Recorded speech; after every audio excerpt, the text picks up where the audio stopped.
My name is John Griffin, and as the title of this presentation indicates, I am going to give you an unconventional argument for universal basic income, or UBI. In this presentation, I will answer the following questions. What is a universal basic income? Why do we need it? And if we do need it, why don't we already have it? And then, of course, how much will it cost? Following that, I will get to the unconventional parts of this presentation. Those are the ideas and arguments that even advocates for UBI almost never mention. Those ideas and arguments will show you how we can justify a UBI and easily overcome all reasonable objections to it. And then you will see how we can pay for a UBI without deficit spending, without causing inflation, and this is the part that libertarians should love, how we can pay for it without taking even 1 penny of anyone's hard-earned money. And finally, I will tell you how we can build political support for a UBI and convince our representatives to enact it. But before we do all of those things, I want to address a question that often occurs to people who are being introduced to this argument. They ask themselves, isn't what he is describing just socialism? If they decide that the answer is yes, then they often just tune out and ignore the rest of the presentation. For that reason, I want to assure you at this point that the answer to that question is a simple no. I will explain that answer in more detail at the appropriate point. For now, however, we'll just start at the top with the definition of UBI. A universal basic income is a regularly scheduled cash payment made to all adult citizens of a country, regardless of the recipient's wealth, income, or employment status.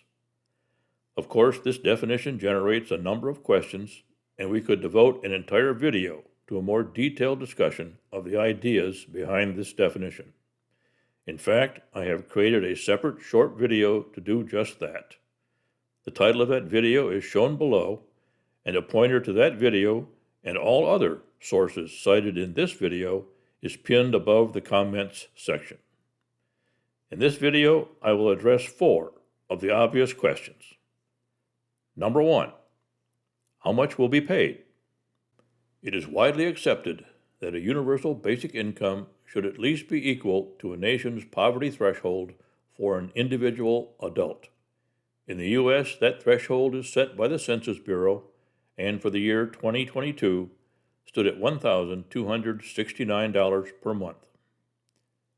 Number 2, why is our UBI provided only to citizens? The answer is straightforward. Since countries vary widely in the level of their per capita GDP, a basic income in the United States will likely be higher than in most other countries. Our payments are restricted to citizens in order to discourage immigration by those who simply wish to receive our higher payment. Number 3, why is our UBI provided only to adults? While we certainly want children to benefit from their share of society's wealth, we don't wish to encourage people to have children just to receive more money. Society should have a thorough discussion of how children can be helped by a basic income. For now, however, I will just suggest that a reasonable plan is to provide half of an adult's share for each child and to give that share to groups such as daycare centers, schools, and meal programs that will help parents with the care and education of children. Number 4, why would the wealthy receive a basic income? Surely they don't need it. The answer to this question is better understood after I explain how we will justify the UBI. I will offer the answer at that point. So, why do I believe it is so important to implement a universal basic income? Reason number 1, I am more convinced than ever that it would eliminate much of our country's current social and political polarization. I believe that much of that polarization is caused by the anger and desperation felt by so many as it becomes increasingly difficult to support themselves and their families. and as they watch income and wealth inequality soar to levels that are not only unjustifiable, but that are simply obscene. It is usually at this point that I would insert charts and other evidence to support my claims about inequality. However, to maintain focus on the main ideas of this presentation, I will instead just offer the reference shown at the bottom. It points to another video containing that material. And the second reason it is important to implement a UBI is that I am more worried than ever that failure to address that polarization will tear our country apart. I further believe that many of those who have been left behind by our economy are convinced that their problems are not being addressed by mainstream politicians in any party. That situation manifests itself in the desire of many to simply tear down our current political system and worry later about what the replacement will be.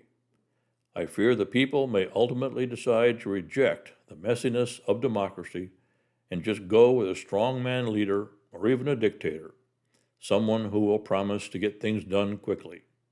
If we reach that point, the country that most of us believe in and wish to live in will be gone. Furthermore, I believe that distributing wealth more equitably through a universal basic income is the only effective solution to this problem. In other words, I believe that ultimately we have only two choices. We either implement a UBI or watch while our society is destroyed. So, if we need a UBI so badly, why don't we already have it? People have talked about universal basic income for decades, and historical references go back centuries. In the U.S. alone, more than 150 basic income pilot programs have been completed or are still running. These pilot programs show overwhelmingly positive results. They show the obvious. When the poor have more money, they spend it wisely and their lives improve. Highlighting these positive results has become the conventional way to promote UBI. Advocates assume that if we just run enough pilot programs, the public will be impressed by the results and our politicians will then vote for it. Unfortunately, that is just not working. Why is that? Don't the voters see the good that comes from these pilot programs? Of course they do. But these pilot programs offer them no reason to believe that a UBI is anything but a handout or just more welfare. This dislike of welfare and handouts comes from long-held attitudes and beliefs. We live in a country with a strong work ethic. Many of us believe that paid work is the only honorable and legitimate way to receive income. We also vigorously reject the idea that one person's hard-earned income should be taken from him and given to those who we believe are working less hard or not at all. And then we run into the biggest objection of all, that a UBI will simply cost too much and will explode our national debt. We will examine all of these objections, but let's start with how much will a UBI cost every year? The detailed answer to that question can be found in the video shown at the bottom. The short answer is based on two assumptions. Number one, that a UBI should raise all adult citizens above the country's official poverty threshold. And number two, that a UBI should provide an amount equal to half of the adult payment for the benefit of each citizen under the age of 18. The total of those two amounts would have been $4.2 trillion in the year 2022. Now let's face it, $4.2 trillion is definitely a lot of money. In fact, it was 16.3%, nearly 1/6 of U.S. GDP in the year 2022. Please keep that percentage in mind because our unconventional argument for universal basic income will not only show how we can easily afford that amount, it will also show how we can overcome all other objections. So, let's begin our examination of that unconventional argument by looking at how value is created in a modern economy. Consider this diagram. It shows the real per capita U.S. gross domestic product, or GDP, for the period from 1900 to 2000. we see that real economic output per person in the United States, as measured in constant 2012 dollars, grew from approximately $6,300 in the year 1900 to over $46,000 in the year 2000. This is more than a sevenfold inflation-adjusted increase over the course of the 20th century. How did we achieve this increase? Are we all working 7 times harder or longer than we did in 1900? Of course not. In fact, there is ample evidence to show that the average worker in the year 1900 actually worked about 20 hours per week longer than their counterpart in the year 2000. Remember, the 40-hour work week did not become official in the U.S. until 1940. The simple truth is that we achieved that extra output by taking advantage of the accumulated knowledge, technology, and infrastructure that our modern society possesses. The value of those things can be seen if we consider what today's economy would be like without the items on this list.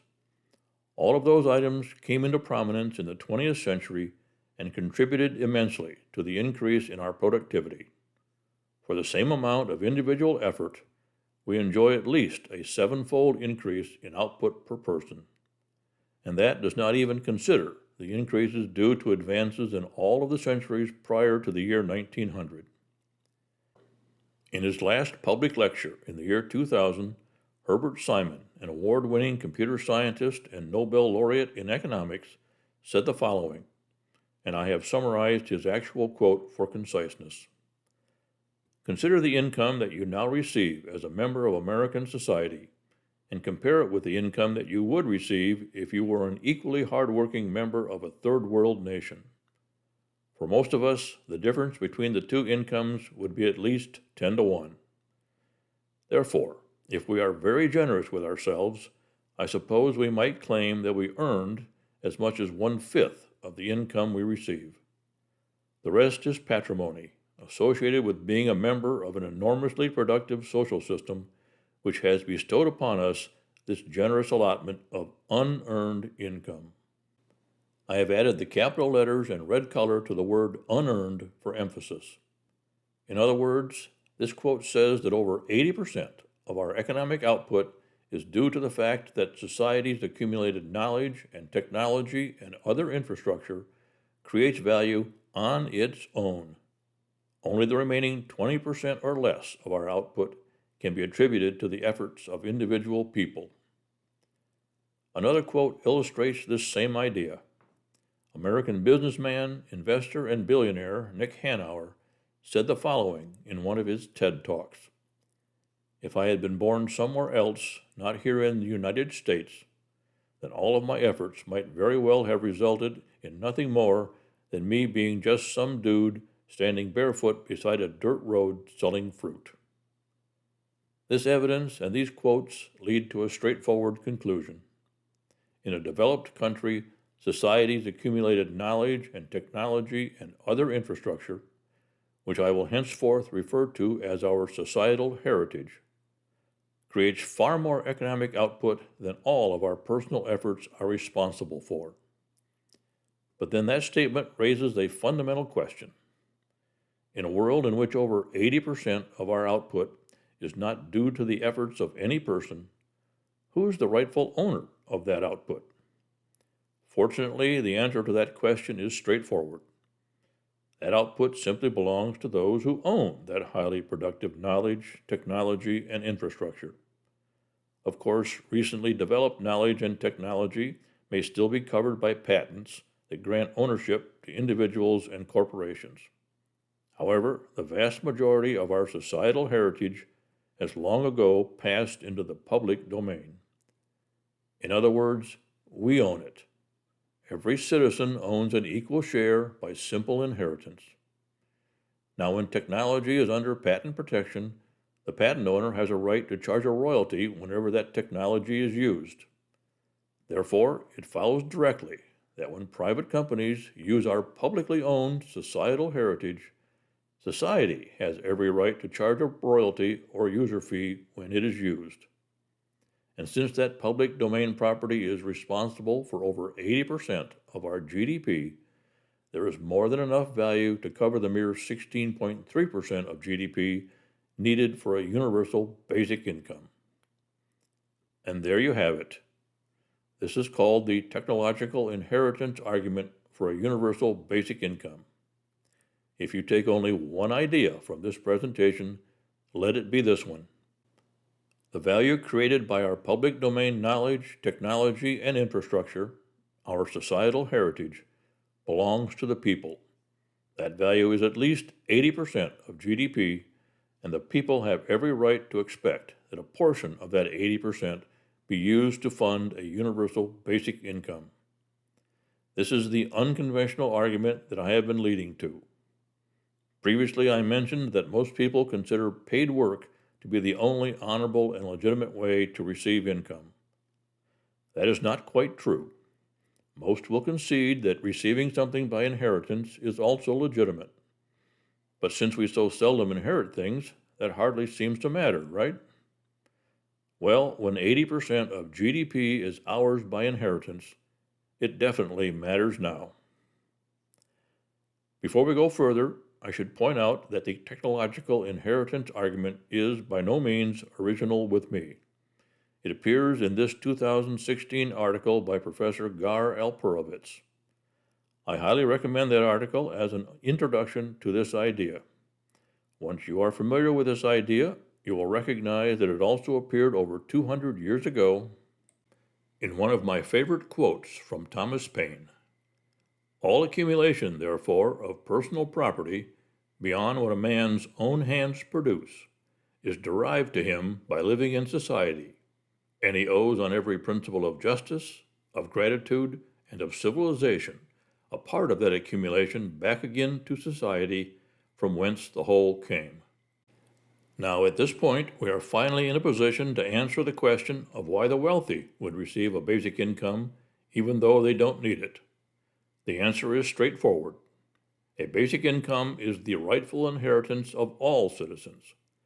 Receiving it is not, and should not, be dependent on your financial status. However, a UBI is taxable, and those with incomes well above a basic level could be asked to give some of it back in taxes. Since the technological inheritance argument shows that over 80% of our GDP is due to our publicly owned societal heritage, the 16.3% needed for a UBI would easily be covered by existing revenue. For that simple reason, we see how we can pay for a UBI without deficit spending, and therefore without the inflation that often results from deficit spending. And when we charge for the use of our societal heritage, we are not, I repeat, not, taking even 1 penny of anyone's hard-earned money. Private entrepreneurs and investors did not earn that money. Our societal heritage earned it. Now, this is probably a good point to address the question that I mentioned earlier. If we, the people, own 80+% of the economy's means of production, isn't that just socialism?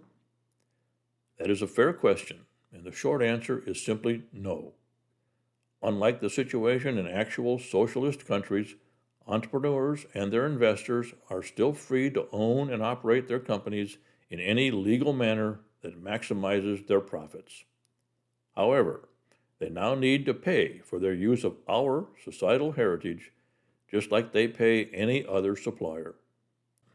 The long answer requires more time than is available in this format. Therefore, I refer interested viewers to the video shown at the bottom. So, why aren't we already receiving these royalty payments and using them for a UBI? In other words, how did we arrive at the current situation in which it is simply assumed that our public domain property, our societal heritage, can be used by anyone and at no charge? I believe that happened by default for the following reasons. Number one, for most of history, economic output was created primarily by human labor. The part due to our societal heritage was often just too small to warrant the effort needed to consider it separately. While that heritage contributes a far larger share today, We simply have not yet chosen to rethink this relationship. Number 2, enterprises that used our societal heritage often needed our labor. Since the resulting jobs paid wages that enabled us to claim a share of economic output, those jobs could be considered a form of payment for the use of our heritage. And last but not least, when enterprises receive considerable value from their free use of public domain property, they then have considerable incentive and means to resist any demands that they pay for that use. Of course, it is very satisfying to the egos of business owners and wealthy individuals to claim that every penny in their pockets is due to their hard work and astute management. In addition, if they can successfully push back on claims that, quote, you didn't build that, end quote, then they can keep that money in their pockets. I contend, however, that in today's economy, the amount of unpaid use of our societal heritage has reached unacceptable levels. After all, if at least 80% of our GDP is due to that heritage, then item number 1 is obviously no longer true. As for item number 2, automation and artificial intelligence have already disrupted the creation of the type of jobs that used to offer a living wage for everyone who needed work. For more evidence on that subject, I suggest the video shown at the bottom of this slide. And as for item number 3, it is simply well past time to push back and insist on proper payment for the use of our public domain property. Of course, there are many more aspects of this subject that can be explored. However, to keep this video to a reasonable length, I will just briefly touch on 3 of the more important questions. Number 1, who in particular will be paying for our UBI and how much will they be charged? The long answer can be found in the video shown at the bottom. The short answer is that anyone who uses our societal heritage in the creation of commercial value will pay in proportion to the value they receive from that use. One way to determine the value they receive is to look at that producer's revenue per employee. The higher that number, the more value they are receiving from the efficiencies of modern technology. Question number 2. If business owners are paying for our UBI, how will that affect their desire and motivation to run a business? This question is very important. We as a society need to acknowledge that our economy is run by a relatively small number of entrepreneurs and investors. The rest of us are just their employees or customers. If these business owners are not properly motivated to do what they do so well, the rest of us won't have the 80% share that we claim is ours. So, how can we motivate these hardworking business owners? We can start by letting them keep all of the roughly 20% of economic value that is a direct result of their efforts. Next, we should be willing to let them keep enough of the remaining 80% to properly motivate them. How much they keep should be thoroughly debated. However, let us propose that they keep another 20%. If slightly less than 20% is needed for a universal basic income, then we would still have over 40% of GDP for other purposes. And the third question is, what will life be like in a world with a UBI? This question could also fill an entire video on its own, and that video is shown below. At this time, I will briefly touch on some of the main ideas. First and foremost, poverty would be a thing of the past, simply because everyone would receive an income above the country's official poverty threshold. We would also have an increased sense of community. When all citizens share a claim to our societal heritage, there would be a sense that we are all equal in that regard. In addition, the increased financial freedom provided by a regular income would give people the power to say no. No to undesirable jobs. No to being trapped in an undesirable relationship because of financial dependence on another person. In addition, a regular income would enable people to take chances and to explore business opportunities that might otherwise be out of reach. In a world with the UBI, we will have good reason to celebrate advances in automation and AI. The increases in productivity resulting from those advances would ultimately raise our universal basic income to a universal high income. We will also have more opportunity to find meaning and purpose in our lives outside of conventional work. While some fortunate souls do find meaning and purpose in their work and get paid to do it, the majority of us go to work simply to have a source of income. Most of us would rather be pursuing our passions and spending our time taking better care of ourselves and our families. A world with a universal basic income would increase those opportunities. In summary, a universal basic income will explicitly acknowledge who truly owns most of the output of our economy. It will eliminate poverty overnight by raising everyone above the official poverty threshold. And it will go a long way toward eliminating unjustified income and wealth inequality. And most importantly, it will defuse many of the grievances and much of the desperation that prompt people to favor populist politicians.